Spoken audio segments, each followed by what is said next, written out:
Innal hamdalillah nahmaduhu wa nasta'inuhu wa nastaghfiruh wa na'udzu billahi min syururi anfusina wa sayyiati a'malina. May yahdihillahu fala mudilla lahu wa may yudlil fala hadiya lahu. Asyhadu an la ilaha illallah wahdahu la syarika lah wa asyhadu anna Muhammadan abduhu wa rasuluhu la nabiyya wa la rasula ba'dah. Allahumma salli wa sallim wa barik ala nabiyyina Muhammadin wa ala alihi wa ashabihi wa man tabi'ahum bi ihsan ila yaumiddin, tsumma amma ba'd. Jamaah rahimakumullah, alhamdulillah pada kesempatan kali ini kita akan coba membahas tentang satu poin di dalam jenis ibadah, yaitu ibadatul lisan.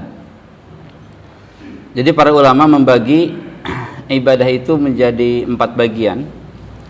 Ada ibadah qauliyah atau ibadah lisan. Yang kedua ada ibadah qalbiyah atau ibadah hati. Yang ketiga ada ibadah badaniyah atau ibadah fisik. Dan yang keempat ada ibadah maliyah, ibadah harta, gitu ya. Kalau ibadah lisan ini adalah seluruh ucapan yang disukai oleh Allah Azza wa Jalla, seperti berzikir kepada Allah, qiraatul Quran dan yang lainnya. Kalau ibadah fisik seperti tawaf, kumpul di Arafah atau ruku sujud kita, itu ibadah fisik. Kalau ibadah hati seperti mahabbatullah, mahabbatur rasul, khasyah, ya, al-inabah, tawakal dan lain-lain. Kalau ibadah harta seperti bersedekah, mengeluarkan zakat, ya, berkurban dan yang lainnya. Nah, kita akan mencoba mendalami tentang ibadah lisan dan juga maksiat lisan, ya. Yang pertama ibadah lisan teragung yaitu mengucapkan la ilaha illallah, gitu ya. Bahkan ini menjadi pintu utama untuk memasuki Islam bagi orang kafir yang hendak memasukinya. Dan mengucapkan la ilaha illallah ini adalah cabang keimanan yang tertinggi.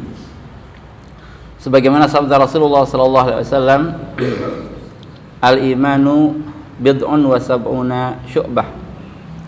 Iman itu 73 cabang lebih. Fa'alaha, yang tertinggi qaulu la ilaha illallah, adalah ucapan la ilaha illallah. Wa adnaha imatatul adza anit tariq, dan yang terendah adalah menyingkirkan gangguan jalan. Wal haya syu'batun minal iman, dan rasa malu adalah cabang dari keimanan. Hadis riwayat Ibnu Hibban dan yang lainnya. Ini dikatakan oleh Rasulullah SAW bahwa cabang keimanan tertinggi yaitu qaulu la ilaha illallah. Ya, bahkan ada kabar gembira dari Rasulullah SAW bahwa siapapun yang menutup kehidupannya dengan ucapan la ilaha illallah, maka dia akan masuk surga, gitu ya. Jadi sekarang kita sudah jutaan kata keluar dari lisan kita, ya, jutaan kalimat keluar dari lisan kita. Nah, maka diusahakan nanti di akhir hayat nanti bahwa yang terakhir keluar dari lisan kita yaitu ucapan la ilaha illallah. Ya, man kana akhiru kalamihi la ilaha illallah dakhala al-jannah. Siapapun yang akhir kalamnya yaitu la ilaha illallah, dia masuk surga. Ya. Jadi awalnya la ilaha illallah dengan diazankan, menurut sebagian ulama yang menyunahkan diazankan. Kemudian akhirnya adalah la ilaha illallah, kalimat thayyibah. Dan sepanjang hayat kita pun harus terus mengulangi la ilaha illallah. Ya, syahadatain harus terus diulang-ulang. Bahkan minimal setiap selesai wudu kita harus bersyahadatain. Ya, disunahkan setiap selesai wudu kita bersyahadatain. Dan di situ terkandung kalimat la ilaha illallah. Ya. Jadi ketika kita selesai wudu, kita menghadap kiblat, kemudian kita bersyahadatain asyhadu alla ilaha illallah wa asyhadu anna muhammadan abduhu wa rasuluh. Allahumma ij'alni minat tawabin waj'alni minal mutatahhirin waj'alni min ibadikas salihin. Nah, ini syahadatain setiap selesai wudu itu akan menjadikan pintu surga terbuka. Dan pada hari kiamat kita akan dipersilahkan memasuki surga melalui pintu manapun yang kita inginkan. Dan tujuannya itu untuk tajdidul iman, sebab kita akan sholat agar sholat kita benar-benar keimanan kita sudah diperbaharui, ya, baterainya full lagi, gitu ya. Keimanannya itu sudah kembali diperbaharui baru kita sholat. Maka itu hikmah kenapa kita harus bersyahadatain setiap selesai wudu sebelum sholat, ya. Nah, kemudian perkataan la ilaha illallah ini adalah sepakat perkataan seluruh nabi, ya. Seluruh anbiya berkata ini, ya, mulai dari Adam alaihissalam sampai nabi yang terakhir. Bahkan beliau mengatakan, hadis riwayat At-Tirmidzi, khairud du'a du'a'u yaumi Arafah, ya. Doa yang terbaik adalah doa hari Arafah. Wa khairu ma qultu ana wan nabiyyuna min qabli, dan ucapan yang paling baik yang aku katakan dan oleh nabi-nabi sebelumku dikatakan, yaitu la ilaha illallah wahdahu la syarikalah lahul mulku wa lahul hamdu wa huwa ala kulli syai'in qadir. Ini ucapan terbaik, ya. Banyak ucapan Rasul, tapi yang terbaik adalah ini. Dan pastikan kartu la ilaha illallah ada di tangan kita, ya. Dan kita akan datang kepada Allah azza wa jalla dengan membawa kartu itu atau bitaqah la ilaha illallah, dan itu adalah kunci masuk surga. Jamaah rahimakumullah, selanjutnya yaitu tilawatul Quran. Ini termasuk ke dalam ibadah lisan yang sangat agung, dan ini juga diperintahkan oleh Allah azza wa jalla, ya, waratil Qur'ana tartila.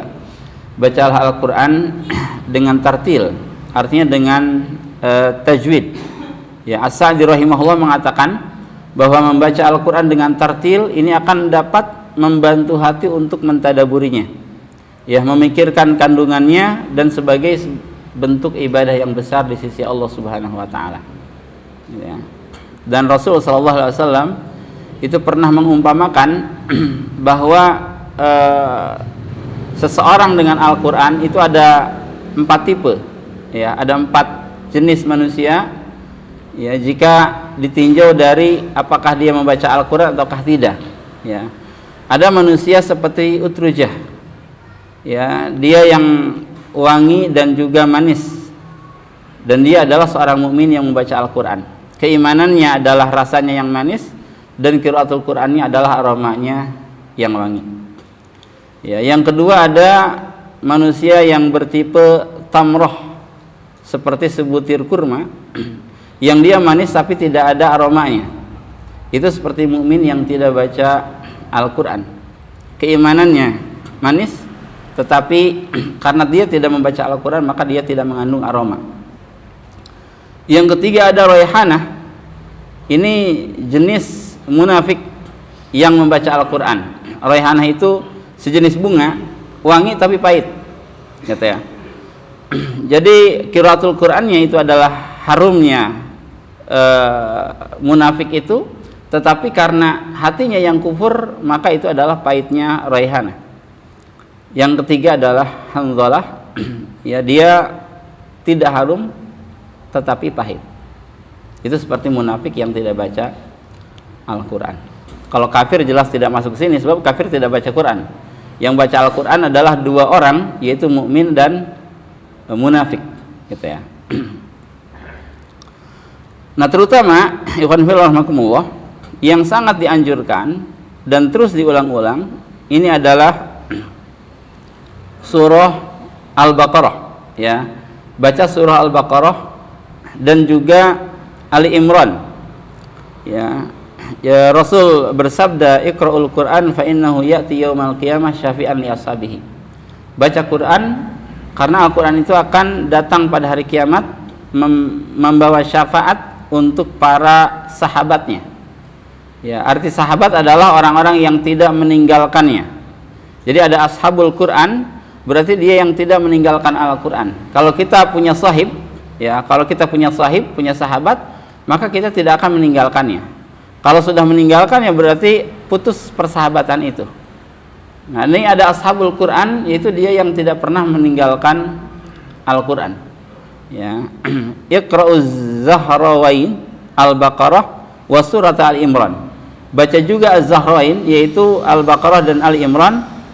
Fa innahuma ta'ti yaumal qiyamah ka'annahuma ghamamatan. Karena dia akan datang pada hari kiamat, ya, seolah-olah dia adalah gumpalan awan yang akan menaungi pembacanya. Ya, dan di dalam hadis lain dikatakan, ya, terutama tentang Al-Baqarah, ya, mengambilnya adalah barokah, meninggalkannya adalah hasrah atau kerugian, dan dia tidak mampu, ya, dilawan oleh tukang sihir, gitu ya. Nah, kemudian ibadah lisan selanjutnya yaitu mengucapkan zikir baik mutlak ataupun muqayyad. Ya, ada dua jenis zikir, zikir mutlak dan zikir muqayyad. Kalau zikir mutlak itu zikir secara umum, tidak terikat oleh jumlah dan oleh waktu. Ya, kalau muqayyad dia terikat dengan jumlah dan waktu. Seperti zikir setelah salat, dia muqayyad, terikat waktunya setelah salat, jumlahnya 33, misalkan subhanallah, alhamdulillah 33, Allahu akbar 33. Itu muqayyad, terikat. Tapi kalau mutlak, ya, ini yang Allah Azza wa Jalla firmankan, ya ayyuhalladzina amanu dzkurullaha dzikran katsira. Ya, dalam surah Al-Ahzab ayat 41. Wahai orang beriman, berzikirlah kepada Allah dengan zikir yang banyak, tanpa diikat dengan jumlahnya. Ya, kapan? Ini kapan pun. Ya, boleh dalam keadaan berbaring, boleh dalam keadaan tidur, ya, atau boleh dalam keadaan berjalan. Ini mutlak, ya. Dan ada 4 zikir khusus yang paling disukai oleh Allah Azza wa Jalla berdasarkan hadis riwayat Muslim, ya, bahwa beliau bersabda, ahabul kalam ilallahi arba'. Ada 4 kata yang paling Allah sukai, ya, subhanallah walhamdulillah la ilaha illallah Allahu akbar. Ya, subhanallah, maha suci Allah. Arti subhanallah yaitu kita menyucikan Allah dari seluruh kekurangan. Ya, subhanallah, maha suci Allah, artinya Allah tidak punya kekurangan. Seluruhnya sempurna. Ya, tidak ada celah bagi Allah Azza wa Jalla. Ya. Walhamdulillah, segala puji bagi Allah. Jadi seluruh pujian, baik pujian Allah untuk Allah sendiri, itu milik Allah. Seperti Allah memuji dirinya sendiri dalam banyak ayat, ya. Alhamdulillahirabbil alamin. Segala puji bagi Allah Rabb semesta alam. Itu Allah memuji dirinya sendiri. Itu milik Allah. Atau pujian hamba untuk Allah. Ya, kita memuji Allah itu pun milik Allah. Atau pujian Allah kepada hamba, Allah memuji para rasul, itu juga milik Allah. Atau pujian antara hamba, ini pun pada hakikatnya milik Allah. Jadi alhamdulillah, seluruh puji, segala puji milik Allah. Ya, la ilaha illallah Allahu akbar. Ini kalimat-kalimat ini adalah kalimat-kalimat pujian, ya, kalimat-kalimat sanjungan, karena Allah senang disanjung, Allah senang dipuji. Dan hal ini cocok untuk dirinya yang maha sempurna. Ya, beda dengan kita yang banyak celaknya, maka tidak layak kalau kita senang untuk dipuja-puja atau dipuji-puji, gitu ya. Nah, kemudian jamaah rahimakumullah, ini juga ada kabar gembira, ya, hadis riwayat At-Tirmidzi, ya, qala Rasulullah sallallahu alaihi wasallam, laqitu Ibrahim lailata usriya bi faqala ya Muhammad aqri ummataka minni salam. Ya, ketika aku diisrakan, aku berjumpa dengan Ibrahim alaihissalam. Kemudian Ibrahim alaihissalam mengatakan, wahai Muhammad, sampaikan salam kepada umatmu dariku. Ya. Wa akhbirhum annal jannata thayyibatu turbah. Kabarkan kepada umatmu bahwa surga itu tanahnya sangat baik. Ya, azbatul ma. Airnya sangat sejuk ketika diminum. Wa anna haqi'an, dan surga itu adalah lapangan yang luas. Ya, pada awalnya lapangan yang luas yang tidak ada pepohonan. Wa anna ghirasaha subhanallah alhamdulillah la ilaha illallah Allahu akbar. Nah, pepohonannya itu akan tumbuh dengan zikir-zikir. Ya, dengan subhanallah alhamdulillah la ilaha illallah Allahu akbar. Ya. Jadi tumbuhkan taman-taman surga dengan zikir-zikir kita. Ya, dan malaikat akan terus membangun surga seseorang selama dia berzikir kepada Allah. Ketika dia lelah dalam berzikir dan futur serta berhenti, maka pembangunan itu pun dihentikan. Ketika dia memulai zikir lagi, maka ya surga itu kembali dibangun dan diperhias untuk dirinya. Ya, maka terus begitu, antara berhenti dan membangun, berhenti dan membangun, tergantung ibadah kita. Apakah kita berhenti dalam ibadah ataukah berlanjut dalam ibadah, gitu ya. Kalau berlanjut, maka pembangunan itu akan terus dijalankan oleh Allah Azza wa Jalla. Kemudian jamaah rahimakumullah, menebarkan salam ini termasuk ke dalam ibadah, ya, dan mengucapkan salam itu adalah sunnah, adapun menjawabnya itu adalah wajib, gitu ya. Rasul bersabda, walladzi nafsi biyadihi, demi jiwaku yang ada di tangannya, di tangan Allah Azza wa Jalla, la tadkhulul jannata hatta tu'minu, kalian tidak akan masuk surga sampai benar-benar beriman, wala tu'minu hatta tahabu, dan tidak akan beriman sampai kalian saling mencintai. Afala adullukum ala amrin idza fa'altumuhu tahabbtum, maukah kalian aku tunjukkan sesuatu, jika kalian lakukan maka kalian akan saling mencinta. Afsyus salam bainakum, tebarkan salam di antara kalian. Ya, terutama ketika hendak masuk ke dalam rumah yang ada penghuninya, ya, artinya rumah yang sering dihuni manusia, maka kita disunahkan untuk mengucapkan salam. Ya, kalau kita diberi salam maka menjawabnya adalah wajib. Ya, terutama kalau yang diberi salam itu adalah ditujukan untuk pribadi masing-masing. Ya Ahmad, assalamualaikum, misalkan. Maka Ahmad itu wajib menjawab salam karena salam ditujukan kepadanya. Kalau kepada jamaah, maka yang wajib adalah fardu kifayah. Ya, jika sebagian jamaah sudah menjawab, maka tidak perlu diulang lagi. Ya. Nah, Allah berfirman, wa idza hayyitum bitahiyyah, kalau kalian diberi penghormatan dengan salam, fahayyu bi ahsana minha aw rudduha, maka jawab dengan yang lebih baik atau minimal seimbang. Ya, jadi kalau assalamualaikum jawabnya waalaikumsalam warahmatullah, itu yang dituntut. Tapi minimal waalaikumsalam. Ya, assalamualaikum warahmatullah, maka minimal jawabannya waalaikumsalam warahmatullahi wabarakatuh. Itu yang diminta. Ya, jadi fahayyu bi ahsana minha au misliha, atau minimal seimbang. Ya, waalaikumsalam warahmatullah, gitu ya. Dan Rasul pernah mengatakan bahwa satu kata assalamualaikum itu 10 kebaikan, assalamualaikum warahmatullah itu 20, assalamualaikum warahmatullahi wabarakatuh itu adalah 30. Innallaha kana ala kulli syai'in hasiba. Kemudian amar ma'ruf nahi mungkar, ini yang dilakukan oleh orang-orang khusus ya dari kalangan umat Muhammad SAW. Mereka yang beramar ma'ruf nahi mungkar ini termasuk ke dalam perkataan yang sangat disukai dalam Islam. Kemudian mengajarkan ilmu, terutama ilmu-ilmu Islam. Ya, fa wallahi li ayyahdiyallahu bika rajulan wahidan khairul laka min ayakuna laka humrun na'am. Demi Allah, bila ada seseorang yang mendapatkan petunjuk melalui dirimu, maka itu lebih baik daripada unta merah.